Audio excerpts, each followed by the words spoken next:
Realtors have hit the panic button. Prices, they are slowing down quickly, and in several major markets, they are now lower compared with a year ago. People can't afford the mortgages, prices are too high, there's more inventory, but it's become unsustainable. There's downside risk in this market. Okay. Prices can fall.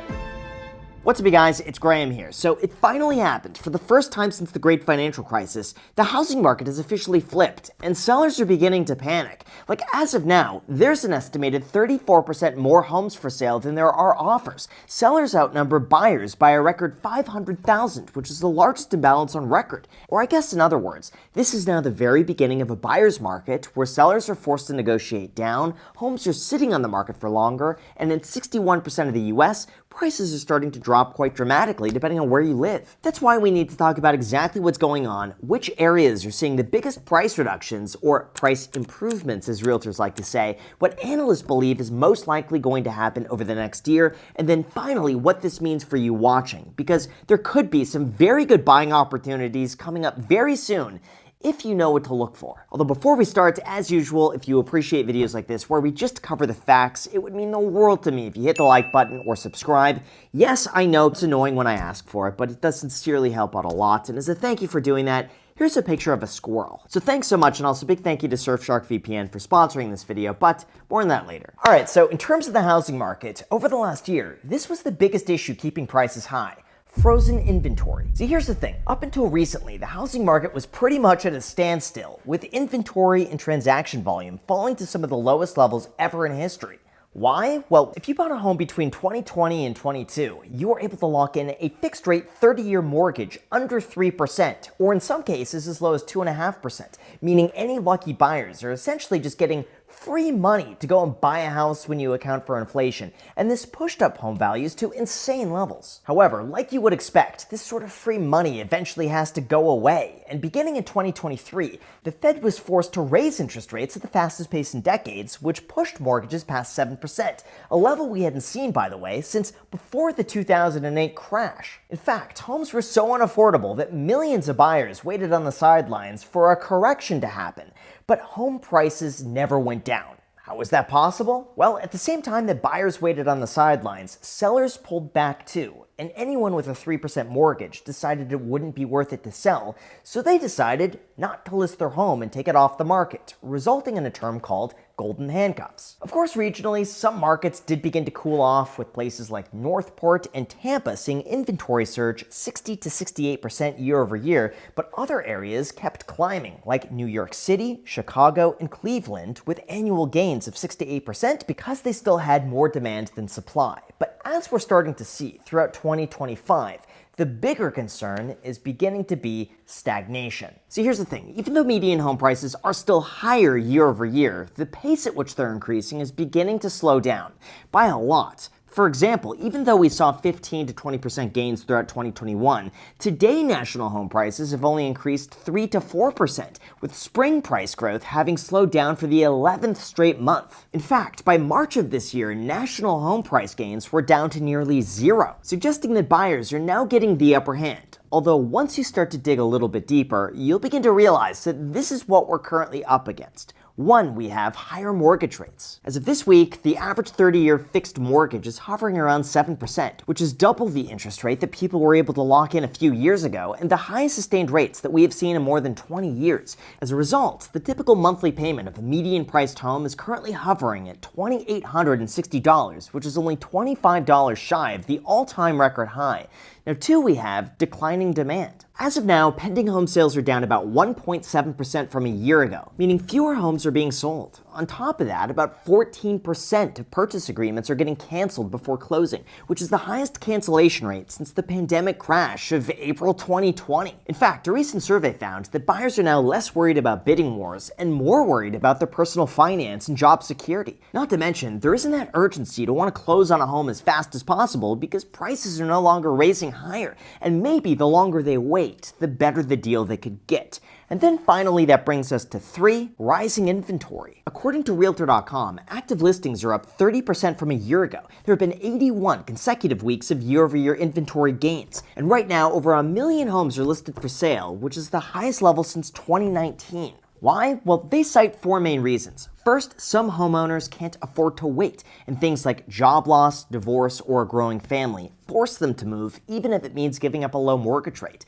Second, most homeowners have a ton of equity, so even if the market softens, they're still making a substantial profit. Third, there's the belief that we could be near a top or that prices might begin to fall, so some sellers want to cash out now before things get even worse, especially when Redfin believes that we could see a 1% dip by the end of the year. And four, investors might see higher returns elsewhere given the increased value of their equity, so it just financially makes sense to sell and move their money somewhere else. This is why the typical home is now on the market for an average of 50 days compared to just 33 days back in 2021, and only 28% of homes are selling above list price, which is down significantly from over 50% just a few years ago. This means that prices on average are now selling below their list price, with 31 out of the largest 50 metros now being called a buyer's market. The most extreme example of this could be found in Miami, where there's 3 sellers for every 1 buyer. This is also the case throughout other major markets like Phoenix, Dallas, Orlando, Tampa, and Los Angeles, where new construction and seller eagerness is adding to a lot more supply. Although in terms of the hardest hit market, where there are 83% more listings than there are buyers,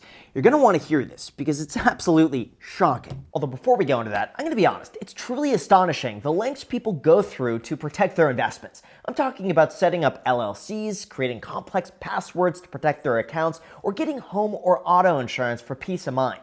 Yet, most people fail to invest any time whatsoever into safeguarding something that's arguably more impactful and more likely to be compromised: their data. In fact, one of the easiest ways that you could protect yourself is by using a VPN, like our sponsor, Surfshark. Surfshark VPN helps keep everything you do online secure and anonymous, whether that be researching financials, logging into bank accounts, or just trying not to get tracked with every website you visit. They're able to do this by encrypting your online data to help secure your personal information, mask your IP address, and help prevent hackers from identifying your city, county, and download history. Or basically, a VPN works by swapping the real location of your device with a new one, giving you the ability to virtually travel anywhere around the globe. On top of that, Surfshark's clean web feature also blocks ads, trackers, malware, and phishing attempts, allowing you to surf the web safely. Plus, they don't track, store, or monitor what you do online, so there's no connection or activity logs whatsoever, and you could rest assured that your activity is private. Personally, I use a VPN anytime I travel, anytime I connect to random Wi-Fi networks, or anytime I'd like to change locations to watch streaming shows that are only available in select countries.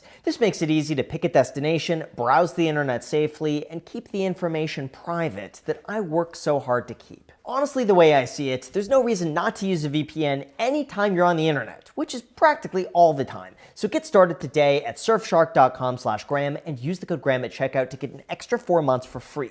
They also have a risk-free 30-day guarantee, so there's no risk to try it out. The link is down below in the description. Thank you so much, and now let's get back to the video. Alright, now in terms of the hardest hit segment of the entire housing market, where prices are absolutely collapsing, look no further than condominiums. As of right now, the market has shifted strongly in favor of buyers, with 83% more listings than there are offers. Although as a word of caution, this doesn't necessarily mean it's a good deal to buy. As Redfin just reported, a surplus of condo owners are now trying to sell because of rising HOA fees and insurance costs, especially in markets like Florida. On top of that, condo sale prices are barely up 0.4% year over year compared to 1.5% for single-family homes, and this trend is expected to continue into the near future. Like, here's the thing. Even though condos generally sell for a lower price and seem on paper to be a better deal, over the last few decades, they've lagged the appreciation of single-family homes, and when you zoom out, it's pretty clear why.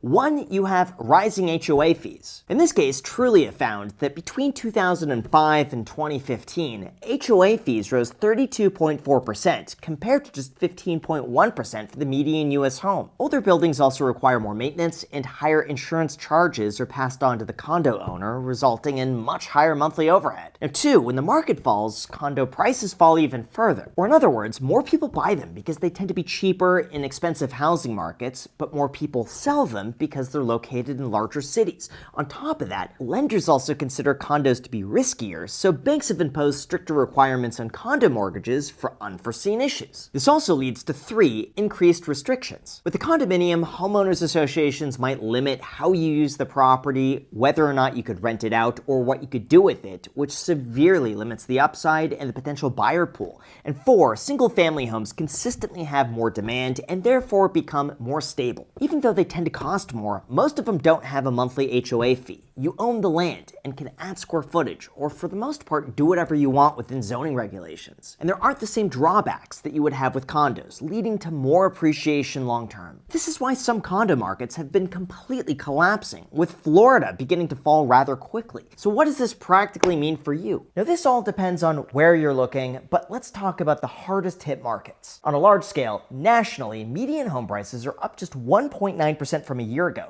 which once you factor in 2.3% inflation means that real home prices have actually started to fall. In terms of where this is most evident, we have Oakland, California down 4.9%, Dallas, Texas down 4.5%, Jacksonville, Florida down 3%, Austin, Texas down 2.5%, Seattle, Washington down 1.5%, and Denver, Colorado down 1%. Now, even though these are not major real estate price drops to the point where people are calling for a real estate collapse, do keep in mind that prices are down much more significantly from their peak in 2022.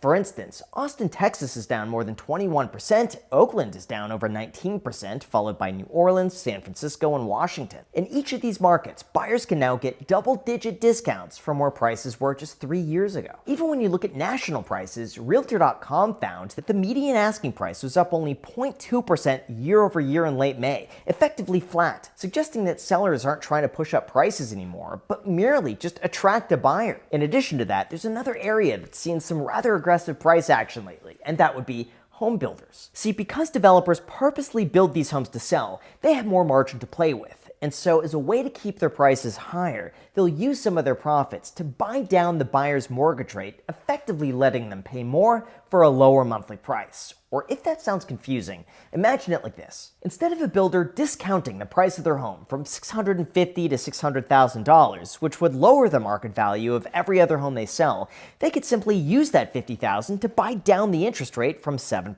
to 5%, allowing the builder to sell at $650,000 while lowering the buyer's payments in the process. Although in terms of what this means for you, no matter where you live, here's what you came for. From my perspective, if you're in the market for a home, this might be the first time since 2019 where you could afford to be selective, you could choose to negotiate, or you could walk away from a deal without worrying that the market's just going to be racing higher. Like, remember the days where you had to pay cash, over asking, waive contingencies, and name your firstborn child after the seller? Well, that's not really happening anymore. But home affordability is still an issue, and if you buy something, you are still paying a historically high price, all things considered. And for everybody else who's simply watching home prices out of curiosity, honestly, you're not going to feel much of an impact, and any headline decreases in price are going to be moderate at best. So no, we're not going to be seeing a 10 to 20% real estate collapse anytime soon outside of a few localized markets. Instead, we might see a more flatlining of prices or really moderate gains, if anything. That's why I believe if you need to buy a home, buy something that fits your budget on a fixed rate loan that you could comfortably afford on a home that you intend on keeping for at least 7 to 10 years, assuming you can't rent an identical home for significantly cheaper. Now, in terms of what I'm doing, look, I've been involved in real estate full-time since 2008, and I look every single day for good opportunities. But the only no-brainer option that I have come to these days is simply building out an extra unit on a property that you already own. For example, I bought this duplex in 2018, and I found a developer to expand my unused garage into a 2-bedroom unit for about $200,000. All of a sudden, now I'm going to be able to make an extra $2,200 a month for a property that I already own, which works out to be about a 10 to 12% return for no extra work other than what I'm already doing. To me, this is one of the biggest opportunities for anyone looking to increase their cash flow, and I'm surprised more people aren't doing it. I'm currently a few months into the project, and this was pretty much the cheapest way that I was able to buy myself essentially a 2-bedroom house in Los Angeles for $200,000. Pretty crazy. If you're interested in doing something similar, by the way, and you have a property in California, I was able to negotiate with the company Realm to get you $1,000 off. They're who I've gone through to get this project done. They basically go and get you multiple bids from different contractors who they work closely with, and then they negotiate them on your behalf to get you the best possible price, while also making sure that they stick on budget. Like I said, I literally wouldn't have done this without them, especially because I live out of state, so everything so far has been flawless. So if you're interested in that and you want $1,000 off, the link is down below in the description. Anyway, besides that opportunity, I tend to believe that we're going to see sales prices soften over the next few years, which is probably something healthy for the entire economy. Although definitely let me know what you think down below in the comments. As always, I will do my best to read and reply to as many of you as I can. And hey, if I missed anything, feel free to let me know down below. Thank you so much, and until next time.